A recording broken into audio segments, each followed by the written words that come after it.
Madame, Monsieur, bonsoir. Dans notre série rétrospective 2021, ce soir sur un événement majeur qui aura non seulement marqué cette année 2021 donc, mais aussi l'histoire démocratique du Royaume. Le 8 septembre dernier, le Maroc a réussi le pari de tenir un triple scrutin inédit. Le Royaume a été cité comme exemple de maturité démocratique dans la région par la communauté internationale. Mais sans aucun doute, la plus grande surprise de ce scrutin, c'est le maigre score du PJD. 13 sièges seulement, soit un dixième de ce que le Parti de la Lampe avait enregistré lors des législatives de 2016 et surtout du jamais vu depuis sa première participation électorale en 1997. 2 mandats consécutifs qui ont visiblement beaucoup déçu. Autre fait inédit, le taux de participation qui a dépassé les 50% avec un pic enregistré dans les provinces du Sud et notamment dans la région de l'Ayoun, Sarkia al-Hamra avec 67% de taux de participation.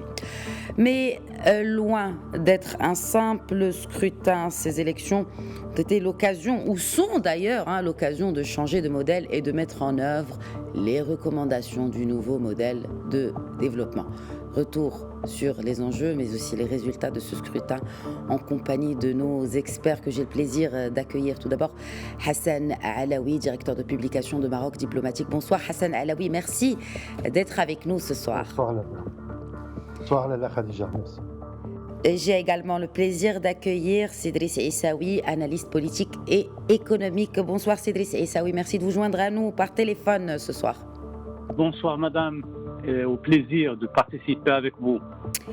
Hassan Alaoui, si on commençait avec un peu de pédagogie et notamment avec ce concept d'alternance démocratique, donc on en a beaucoup parlé lors de ce scrutin électoral, ce triple scrutin électoral du 8 septembre. Qu'est-ce que c'est que l'alternance démocratique ? Écoutez, merci beaucoup. L'alternance, c'est un concept qui remonte quand même, en tout cas dans notre histoire immédiate, à quelques 22 ans ou 24 ans en arrière. C'est-à-dire que l'alternance a pris son corps politique, ou sa dimension politique, en 1998, sous le règne de feu Sa Majesté Hassan II, on a franchi un pas considérable en acceptant, en faisant entrer au sein du gouvernement, je veux dire, les partis d'opposition de l'époque constitués alors par ce qu'on appelait la Koutla, c'est-à-dire formés par l'USFP, l'Union socialiste des forces populaires, le parti de l'Istiqlal et le PPS, qui constituait à l'époque l'ossature essentielle, si vous voulez, de ce nouveau champ politique qui émergeait à cette époque. Et donc, qui a été salué sur le plan international par quasi-totalité des pays démocratiques, et donc qui a constitué, un nouveau pas vers l'ouverture démocratique, vers une certaine stabilité institutionnelle, au niveau de l'échiquier national.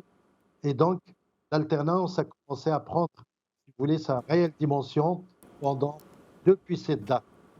Donc, qu'est-ce que c'est l'alternance ? L'alternance, c'est tout simplement la participation des partis qui ont exercé pendant des années dans l'opposition et qui ont accédé, si vous voulez, au pouvoir, avec leurs équipes, leurs compétences respectives, leurs programmes, les changements qu'on a dû connaître et qui préparaient, si vous voulez, déjà, d'une certaine manière, un petit peu, le pays à vivre un petit peu le post-hassanisme.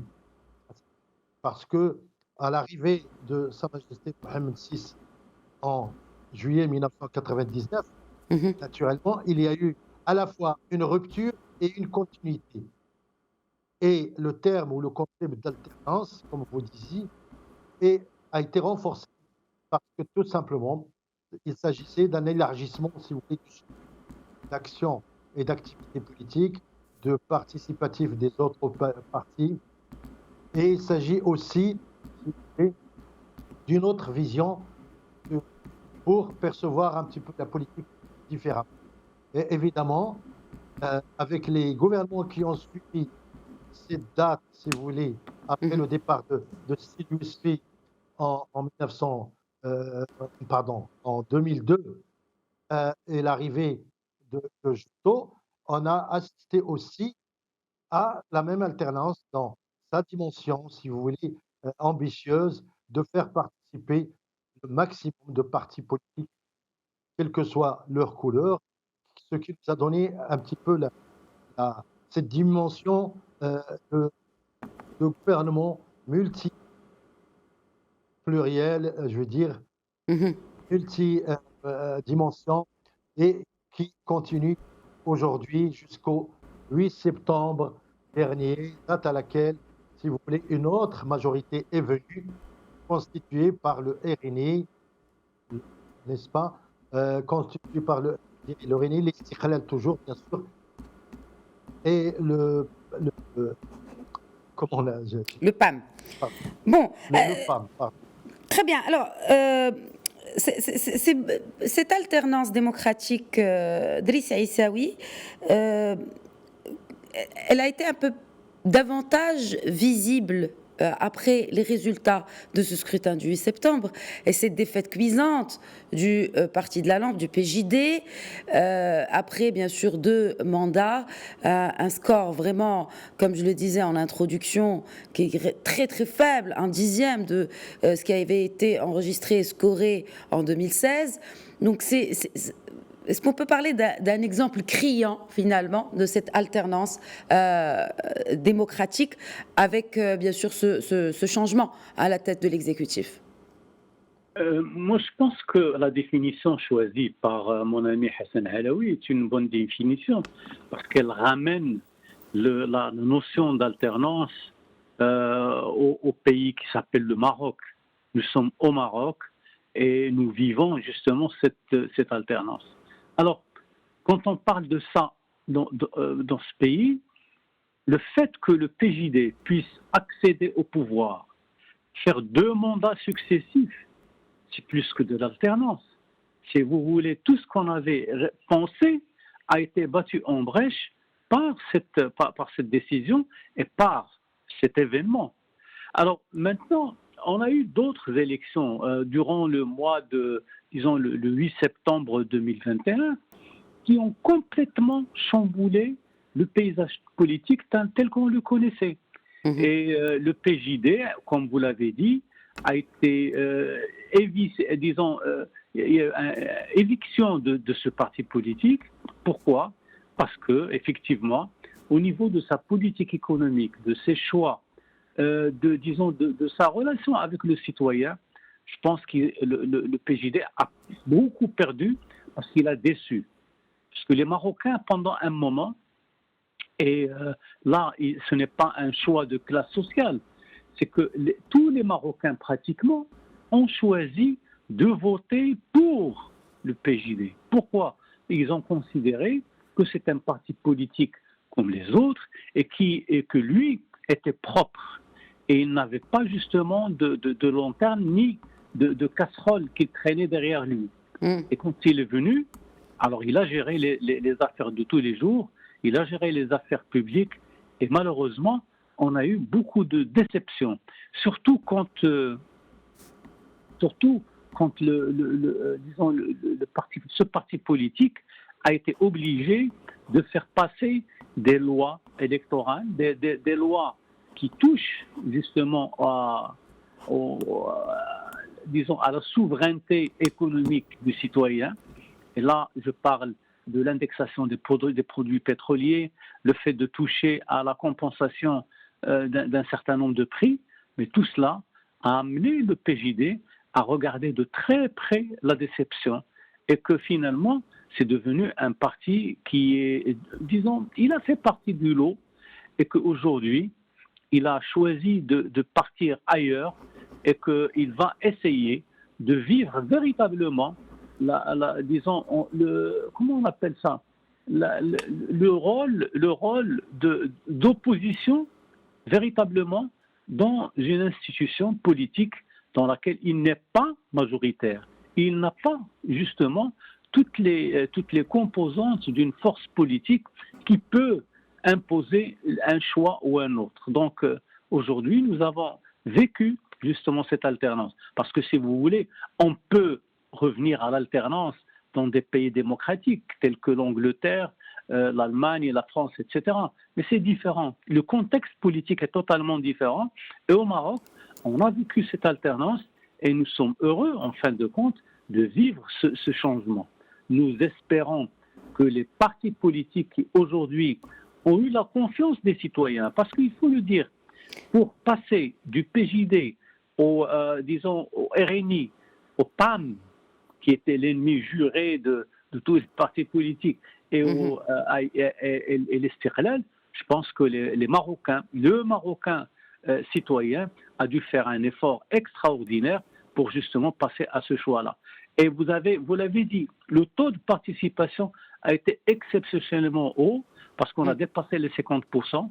Dans les provinces sahariennes, on a enregistré des prouesses, des chiffres qui sont véritablement des chiffres importants. Donc je pense que l'alternance est un autre visage de la pratique politique telle que nous la connaissons au niveau d'un pays qui s'appelle le Maroc. Donc quand on parle de cette alternance, vous avez parlé de retour, en tout cas plutôt de perte de confiance envers le PJD, Hassan Alaoui. Il y a aussi un retour de confiance, comme vient de l'évoquer Sidrissi Issaoui, c'était à juste titre, retour de confiance, bien naturellement, cristallisé avec ce chiffre. Plus de 50% de taux de participation, c'est vraiment, je ne dirais pas un record, mais un record sur les 2 dernières décennies.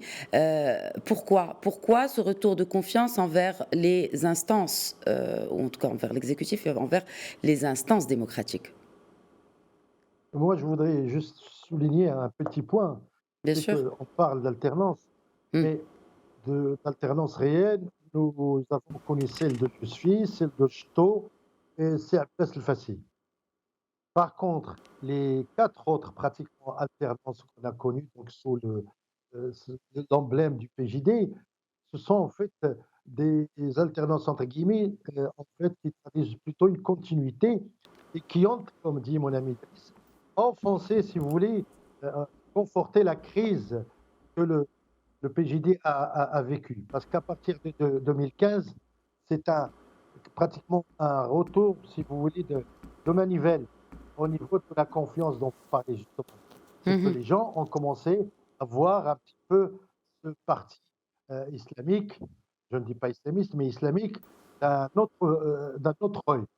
En l'occurrence, quand l'ex-chef du gouvernement, qui s'appelle Ben Kiran, a décidé un certain jour, 2015, devant les gens à la télévision, de dire qu'il va augmenter les prix de l'essence, ça a été une sorte, si vous voulez, d'impopularité créée sui generis par le parti qui gouvernait. Et ce n'est pas normal.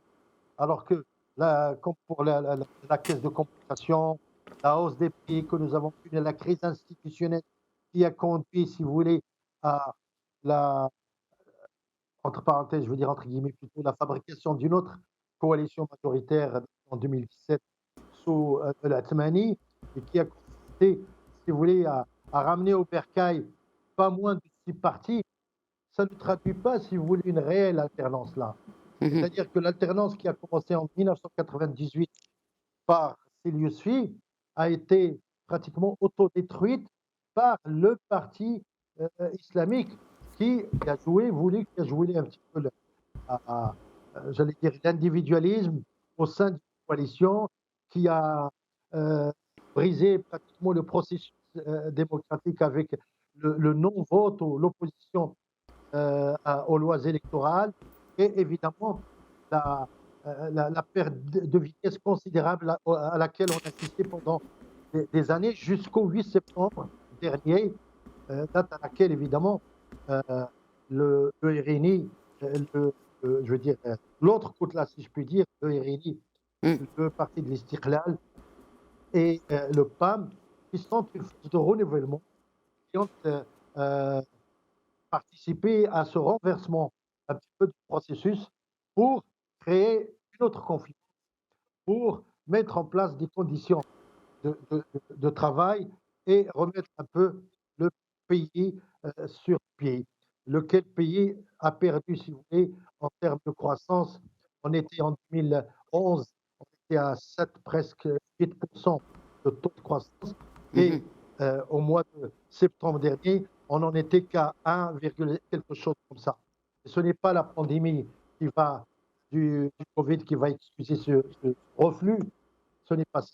C'est simplement qu'aujourd'hui, il y a une catégorie d'électeurs, dont beaucoup de jeunes, qui entendent renouveler le cadre d'exercice de la politique, qui veulent participer à la marche du pays et qui, évidemment, ont sanctionné, en définitive, sanctionné un parti qui n'a pas su conserver ses valeurs, qui a été sacrifié sur l'autel, comment dire, des particularismes internes, des batailles byzantines et tout et tout. Et aujourd'hui, évidemment, on arrive aux 100 jours du gouvernement de Siad Ranouz. Bientôt.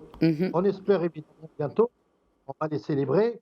Et j'espère qu'on va les célébrer encore avec un nouveau pacte de confiance inédit, parce que les compétences sont là, les enjeux sont graves et ambitieux, et évidemment, il y a aussi les attentes et les doléances même, on le voit toujours, qui sont exprimées et que le nouveau gouvernement doit absolument résoudre.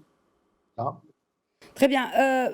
Drissa Issaoui, est-ce que la représentativité des jeunes, est-ce qu'elle a impacté justement, au-delà du fait qu'il y a cette nouvelle psychologie de vote qui a été bien sûr imprégnée par ce sentiment de déception après 2 mandats du PJD? Est-ce que cette représentativité des jeunes, donc les nouvelles têtes que nous voyons, que ce soit au Parlement mais aussi au gouvernement, est-ce que cela a aussi encouragé à aller voter? Est-ce que cela a, selon vous, participé à relever ce taux de participation qui a dépassé, rappelons-le encore une fois, les 50%?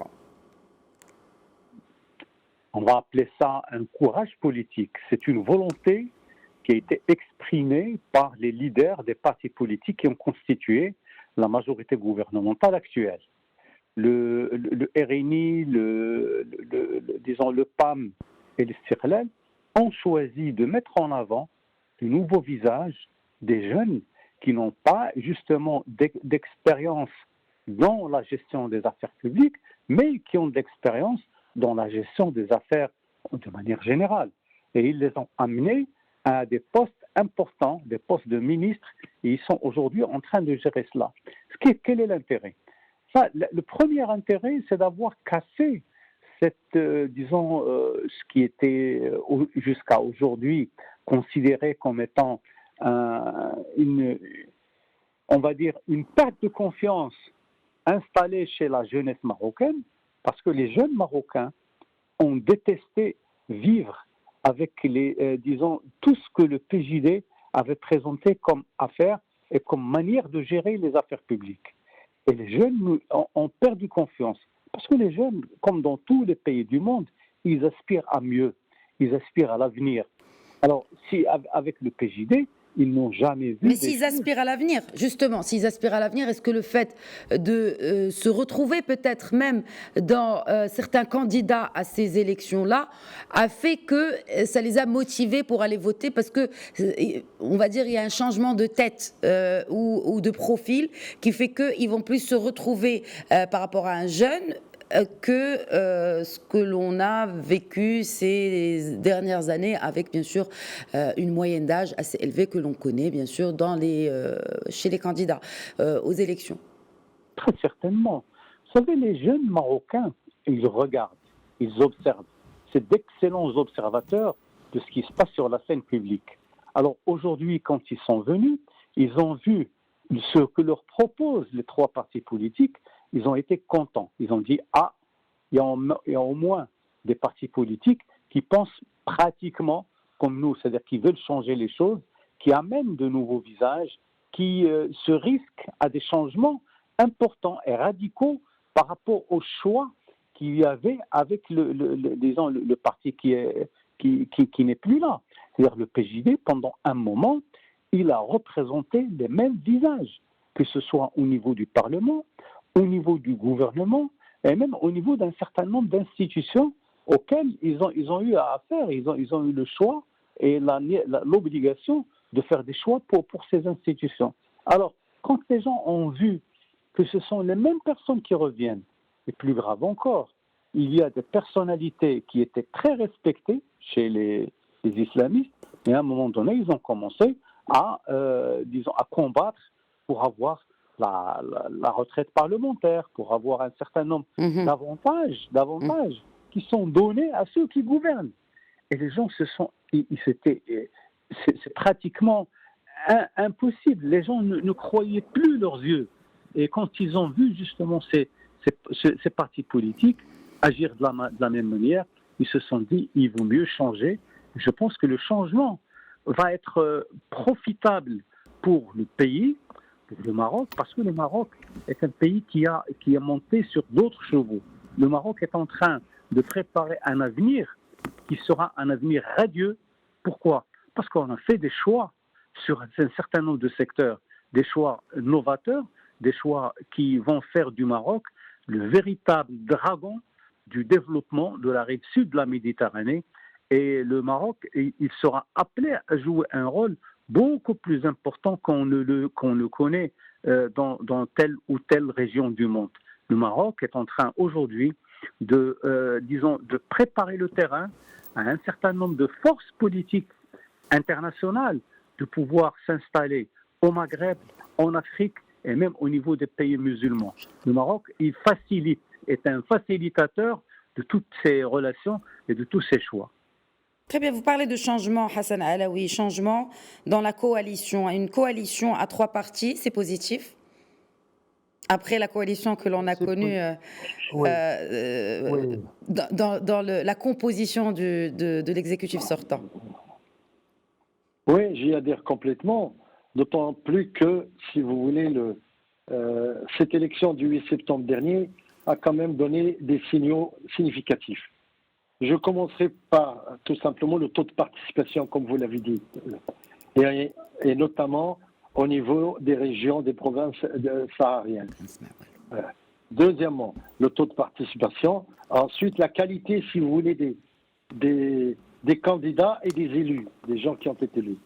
C'est aussi significatif parce que ça nous a décliné une carte sociologique très importante en ce sens que les jeunes ont pris part à cette élection, se sont proposés comme candidats, se sont assumés à ce niveau-là et veulent servir et se reconnaissent, si vous voulez, dans le changement.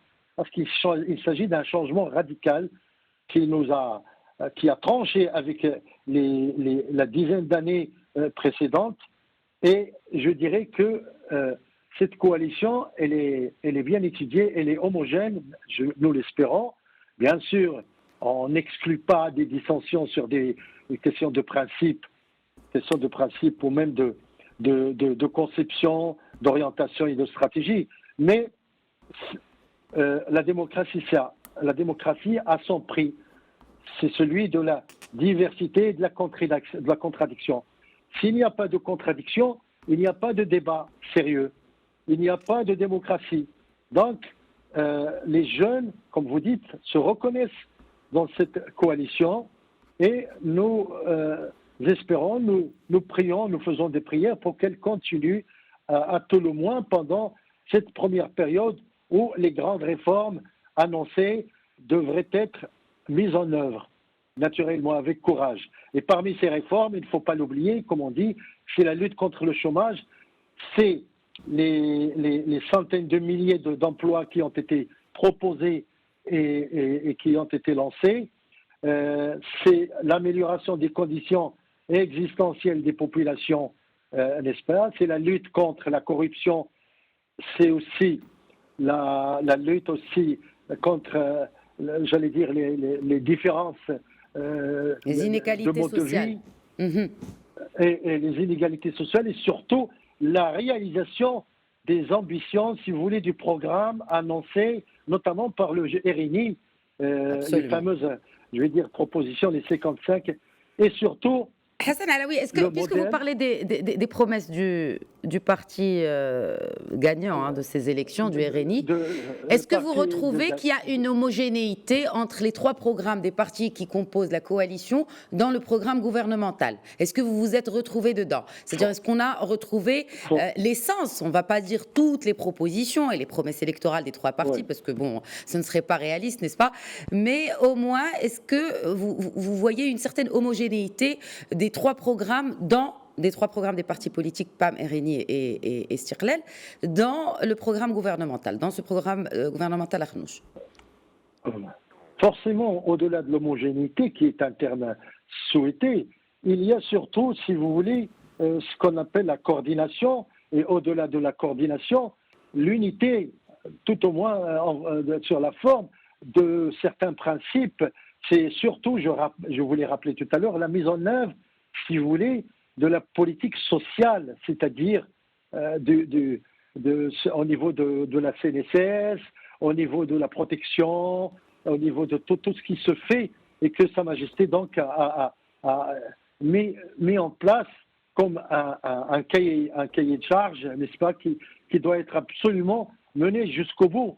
Et c'est ça, un gouvernement qui ne se met pas d'accord, si vous voulez, sur les principes fondamentaux, ne peut pas exister ou du moins il ne peut pas exister, il peut exister, mais dans la réalité de tous les jours, c'est-à-dire dans l'action, dans la réalisation des propositions, dans le dialogue avec les citoyens, dans la communication, dans la présence, si vous voulez, dans le monde rural, dans tout ce que nous souhaitons et tout ce qui a manqué, tout ce qui a fait défaut pendant les 10 dernières années. Et c'est ça, le gouvernement aujourd'hui est investi de cette mission multiforme, à la limite qui incarne un défi, un nouveau défi du Maroc, n'est-ce pas? Et qu'on cesse aujourd'hui, qu'on cesse de faire de la communication pour la communication pour la communication, elle tue, si vous voulez, elle tue la politique réaliste, elle tue aussi le réalisme, et donc on est là pour suivre et pour regarder ce que ce gouvernement réalise et entame, pour le moins jusqu'ici, et donc c'est ça la politique. C'est ça la politique, c'est ce qu'on attend de ce gouvernement. Puisqu'on parle de réalisation, est-ce qu'on attend de ce gouvernement? Tout à l'heure, Hassan Alaoui, vous avez parlé des 100 jours, bientôt les 100 jours depuis la nomination des membres de ce gouvernement, c'était le 7 octobre dernier. Donc on va peut-être parler des prémices avant le bilan des 100 jours de ce gouvernement. Driss Aissaoui d'abord, et puis je ferai réagir également, c'est Hassan Alaoui. En fait, vous avez parlé de prémices. C'est véritablement les signes d'un changement fondamental qui est entamé par ce gouvernement. C'est un changement d'abord en termes de perception. Et ils voulaient le faire. Ces partis politiques ont voulu montrer à tous les citoyens qu'au niveau de du haut de la pyramide, il y a aujourd'hui des gens qui pensent l'avenir de manière différente. Et c'est ce qu'ils ont fait au niveau quand ils ont été nommés. 100 jours, effectivement, c'est la période nécessaire à tous les partis politiques, qu'ils soient au Maroc ou ailleurs, pour prendre en charge toutes les composantes de la vie de tous les jours. Et c'est des gens qui ont justement présenté leur serment solennel pour servir ce pays. Alors, le servir comment? Le servir, c'est effectivement de poser, disons, d'analyser les moyens qui sont en leur disposition, mais surtout de dire, voilà notre orientation. Nous sommes orientés vers telle ou telle direction, on va faire telle ou telle chose. Et c'est ce que les Marocains ont attendu. Ils voulaient Mais qu'il ce le qu'ils ont fasse. commencé à faire, il y a une différence entre orientation et réalisation. Est-ce qu'on sent des prémices de réalisation Bien, de choses? bien, Parce que les remontées, Cédric Essaoui, vous êtes bien sûr un observateur, vous avez parlé du sens d'observation des jeunes Marocains, vous êtes vous-même un observateur de la scène politique et économique marocaine, tout comme si Hassan Alaoui, que je rappelle est directeur de publication de Maroc Diplomatique. Mais la question qui se pose aujourd'hui, et souvent sur les réseaux sociaux, c'est il a fait quoi ce gouvernement jusqu'ici? Avant de parler du bilan de 100 jours qui n'est pas encore terminé, hein, ils n'ont pas encore terminé 100 jours dans ce gouvernement, mais est-ce qu'on peut vraiment parler de réalisation? Si oui, lesquelles? Principales, hein. en fait, la première des choses, on a oublié de le dire depuis le départ. Qu'est-ce que ce gouvernement a fait? Il a commencé par dire, nous disons Amen pour tous les chantiers qui ont été ouverts par le roi Mohammed VI, que ce soit dans le domaine économique, dans le domaine social, dans le domaine des jeunes, dans tous ces domaines qui posaient des problèmes à la nation marocaine. Aujourd'hui, nous sommes en train de les réussir. Les réussir comment? Les réussir effectivement en allant vers ces chantiers. Comment on appelle ces chantiers? Il y a le chantier relatif à l'élargissement de la couverture sociale et qui va toucher, et ça a été commencé d'ailleurs à la fin de l'ancien gouvernement sous l'initiative du roi Mohammed VI, et il y a tout l'effort qui a été fait en mobilisant de l'argent dans des caisses, dans des fonds souverains qui permettent de financer beaucoup de choses, et il y a également le fait que ces fonds ont permis de financer pratiquement toutes les actions, tous les secteurs qui avaient besoin d'avoir ces fonds propres, d'avoir cet argent frais qui les a aidés justement à aller de l'avant. C'est vrai qu'il faut attendre les 100 jours pour pouvoir juger le nouveau gouvernement. Pourquoi? Parce que c'est un gouvernement qui a eu la chance ou la malchance d'être élu dans le cadre d'une grande crise pandémique. Une très grande crise qui a eu un impact sur la chose économique, sur le social, sur tout ce qui touche au fonctionnement de l'économie marocaine, de la société marocaine. Et ils ont pris leur courage à deux mains et ils sont maintenant au devant de la scène et ils gèrent les affaires de l'État. Alors, ces gens-là, ce gouvernement qui a pris confiance en lui-même, qui a pris confiance en l'avenir et qui aujourd'hui est en train justement de faire des choses pour pouvoir dire « je suis là, j'ai fait des choses différentes, je suis en train de préparer votre avenir, aidez-moi à le faire ». Alors, que demandent les Marocains? Ils demandent de la patience. Ils demandent justement à ce que les Marocains puissent justement réfléchir comme le font les ministres aujourd'hui.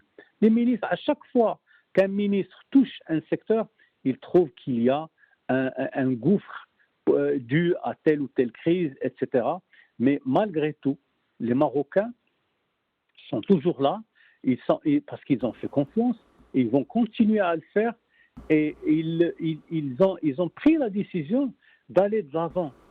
Et ce gouvernement sera obligé, justement, d'aller de l'avant lui-même et réaliser toutes les choses qu'il avait promis, qui étaient promises aux citoyens, à savoir tout ce qui touche à la régularité des décisions politiques, tout ce qui touche à l'emploi, à la création d'opportunités d'emploi pour des jeunes, etc.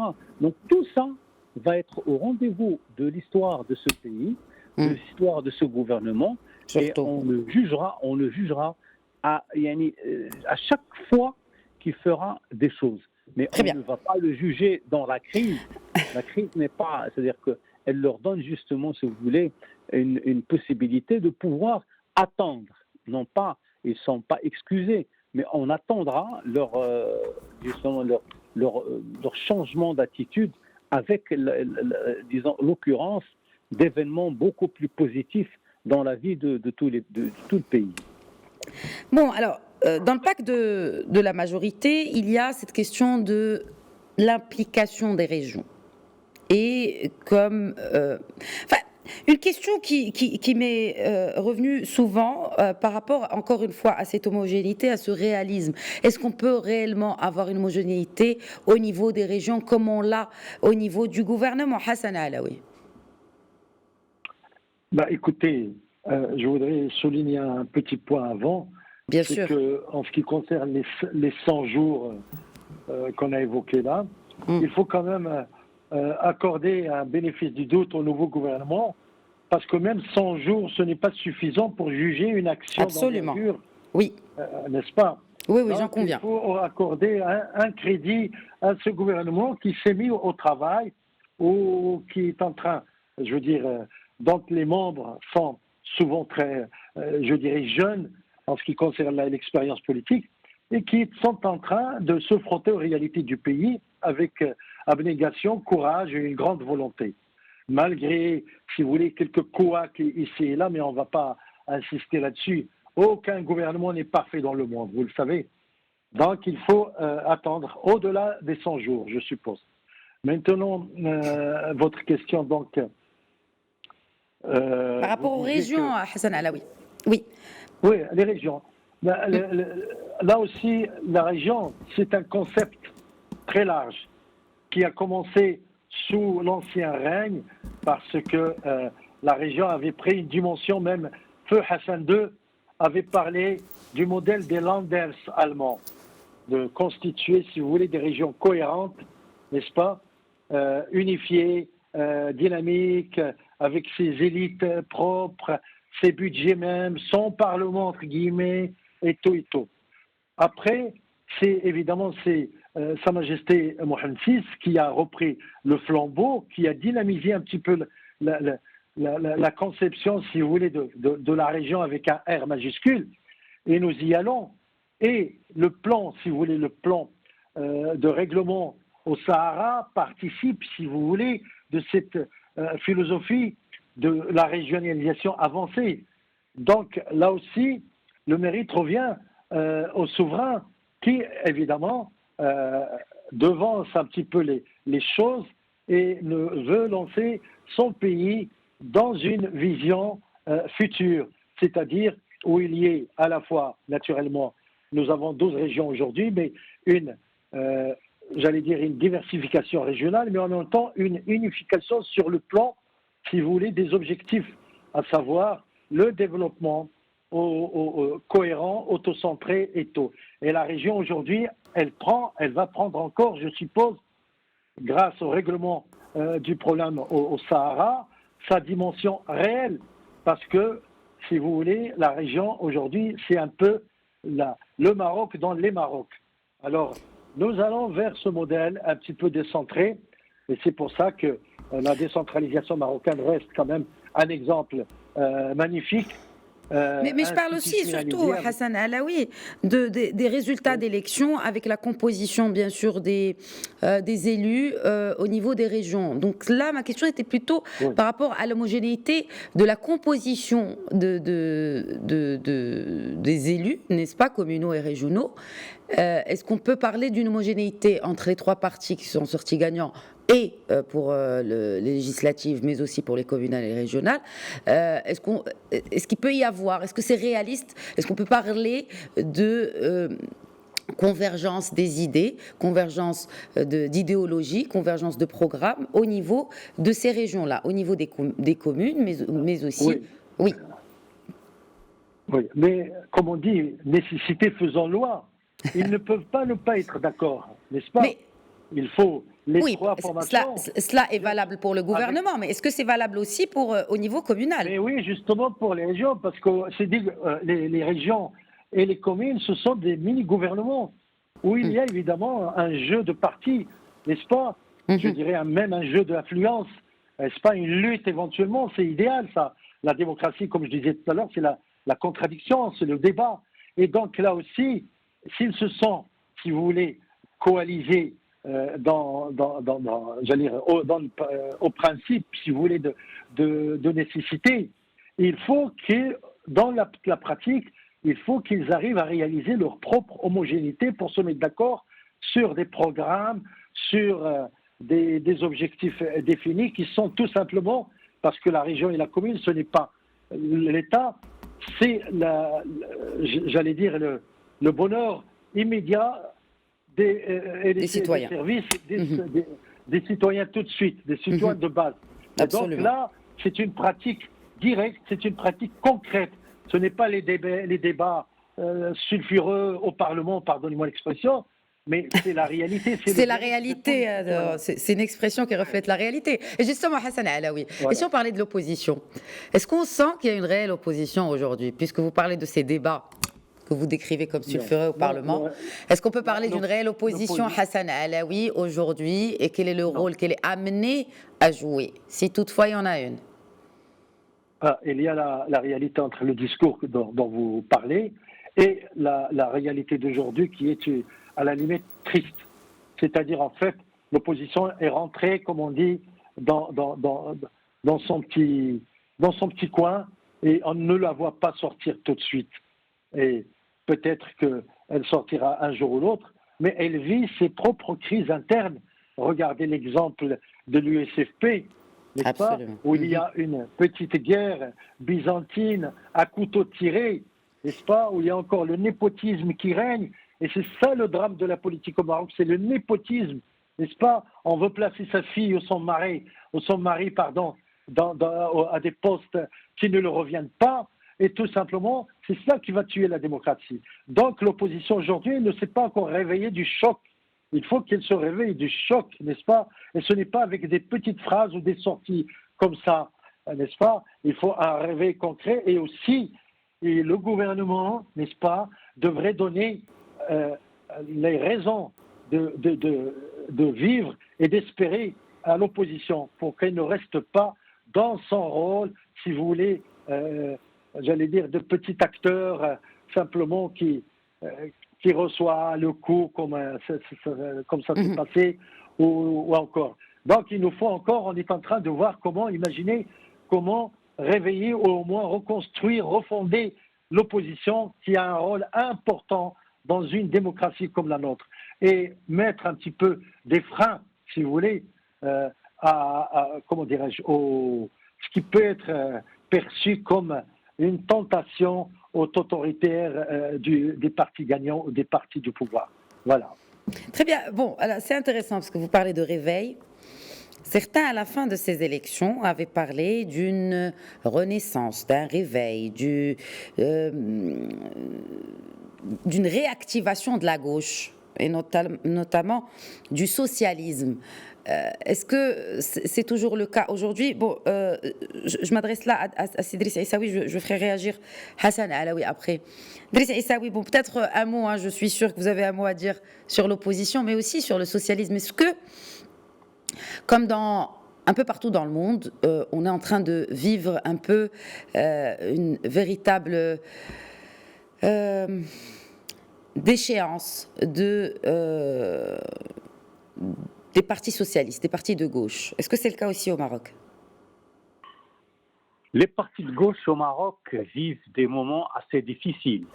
Ça ne date pas d'aujourd'hui, ça date depuis un certain nombre d'années, parce que les gens de la gauche considèrent qu'ils sont aujourd'hui dans une situation très complexe et il fallait qu'ils jouent justement ce rôle de parti d'opposition pour pousser les choses vers l'avant. Je remercie mon ami Hassan Alaoui qui a amené justement cette réflexion avec beaucoup d'élégance sur la question de l'opposition, etc. Effectivement, les partis politiques marocains de gauche n'arrivent pas à parler le même langage, n'arrivent pas à parler. Pourquoi? Parce qu'ils ont des guerres qui ne datent pas d'hier. Ce sont des guerres qui sont anciennes. Et aujourd'hui, on n'arrive pas à savoir sur quel pied danser, vers quelle voie aller, etc. Donc tout cela est resté un problème à tous les partis politiques de gauche qui n'arrivent pas justement à s'exprimer, comme on vient de le dire. Alors, qu'est-ce qui va se passer? Ce qui va se passer, c'est que nous aurons une opposition qui n'a pas d'objet, qui n'a pas de consistance, une opposition qui pose un problème pour elle-même et pour l'ensemble des citoyens qui regarde en elle, qui voit en elle une chance pour que les Marocains puissent justement aspirer à mieux. C'est complètement difficile, c'est très difficile, parce que un parti politique qui n'arrive pas à s'affirmer en tant que tel, en tant que force politique du changement, en tant que force politique pour dire non, j'arrête cela pour aller de l'avant, pour faire ceci ou faire cela, ça va être un peu compliqué. Alors nous restons avec les partis politiques que nous connaissons, les partis politiques qui ont eu la chance d'obtenir la confiance des citoyens au niveau des urnes, au niveau des élections, attendent justement de ces partis politiques pour qu'ils fassent le changement. Alors faire le changement, c'est donner plus de travail, c'est avoir une meilleure qualité de couverture sociale et de couverture médicale, c'est avoir de meilleures conditions de concurrence politique. C'est-à-dire qu'on ne veut plus voir des gens qui ont la cuillère d'or dans leur bouche et qui viennent justement nous dire que les choses pourraient être meilleures comme ceci ou comme cela. Nous avons besoin de gens qui connaissent les difficultés dans lesquelles vivent les Marocains. C'est le rôle un peu des élus, Drissa Essaoui. C'est les élus justement, et ceux notamment de l'opposition, qui sont censés remonter ces doléances dont vous parlez au niveau du Parlement. En l'occurrence, c'est cela même et constitue ce rôle de l'opposition. Donc est-ce qu'elle le joue finalement ou pas aujourd'hui? Ben oui, bien sûr. C'est-à-dire l'opposition, quand on parle d'opposition, vous l'avez dit tout à l'heure, nous avons une nouvelle donne au niveau de la démocratie locale. Pourquoi on parle de démocratie locale? Et Hassan Ali tout à l'heure l'a cité. C'est que Hassan II, que Dieu ait son âme, a dit nous voulons un modèle comme les Länder allemands, comme disons comme la démocratie locale en Espagne, etc. Et on a essayé, nous sommes allés, les Marocains sont allés voir ces gens. Ils ont vu leur manière de travailler, ils ont vu justement tout ce qu'ils font. Aujourd'hui, nous avons besoin de construire une véritable démocratie locale, avec des gouvernements locaux capables de dire la vérité, capables de faire des choix importants, des choix d'avenir pour le Maroc de demain. Alors, qui c'est qui va le faire? Ce sont nos amis marocains. C'est des hommes politiques, ils peuvent être des médecins, ils peuvent être des lumières dans leur domaine, mais sur le plan politique, il faut qu'ils soient capables, comme vous l'avez dit, d'exprimer les vérités telles qu'elles sont, de se faire l'avocat de tous ceux qui n'ont pas de voix, qui n'arrivent pas à parler. Et c'est ça disons, l'intelligence de la démocratie. C'est qu'elle permet à ceux qui n'ont pas de voix de se faire entendre et de dire exactement comment les choses vont se passer dans l'avenir proche. Et je pense que le gouvernement actuel, avec toutes les aspirations qu'il a, avec toute la force que les composants de ces partis politiques vont devoir assumer, ils seront obligés, ils seront jugés par l'histoire, ils seront jugés par les urnes, ils seront jugés par les Marocains. Ils ne peuvent pas se dire « ça y est, on est arrivé, on ne va rien faire ». Impossible. Il faut qu'ils fassent des choses. Très bien. C'est le plus important. Qu'ils fassent des choses aussi et qui soient en cohérence avec les recommandations du nouveau modèle de développement Hassan Alaoui. Bon, j'imagine que vous voulez aussi réagir sur l'avenir, si ce n'est le présent, du socialisme de manière générale, mais vu qu'il nous reste un peu moins de 5 minutes, j'aimerais beaucoup évoquer avec vous, est-ce qu'on a le sentiment que... Certainement, j'en doutais pas. Est-ce que vous avez le sentiment que ce nouveau gouvernement est en phase avec les recommandations de la Commission spéciale sur le modèle de développement? Est-ce que le chantier a commencé? Mais peut-être un petit mot sur le socialisme avant. Le socialisme, d'accord. Alors, le socialisme est mort à un certain mois d'octobre 1989, avec évidemment la décomposition de l'Union soviétique. Et puis la remise en cause à l'échelle internationale du socialisme, de ce qui s'apparentait au socialisme. D'accord. Aujourd'hui, ce n'est pas la victoire ou la défaite du socialisme. On a tout essayé comme modèle. Il reste la politique réaliste. Et j'enchaîne évidemment sur la politique de l'avenir. et de la dimension, si vous voulez, de ce nouveau modèle que Sa Majesté donc a commandé et que Sidi Ben Moussa a réalisé et qu'il a soumis à toutes les instances et en premier lieu au souverain. Donc le modèle, en fait, il a précédé l'arrivée de ce nouveau gouvernement. Donc c'est, pardonnez-moi l'expression, il lui a servi, si vous voulez, de plateforme idéale. Maintenant, il y a toujours un débat sur ce nouveau modèle parce que il a été élaboré avec la participation de ce que j'appellerais toutes les composantes nationales, sociales, politiques, humaines et tout et tout. On ne peut pas préjuger encore une fois de résultats immédiats de ce modèle qui va être mis en œuvre. Mais on peut, je veux dire, se féliciter qu'il constitue donc une base de travail dont certains aspects correspondent éventuellement aux exigences qui se posent au nouveau gouvernement. Pardon.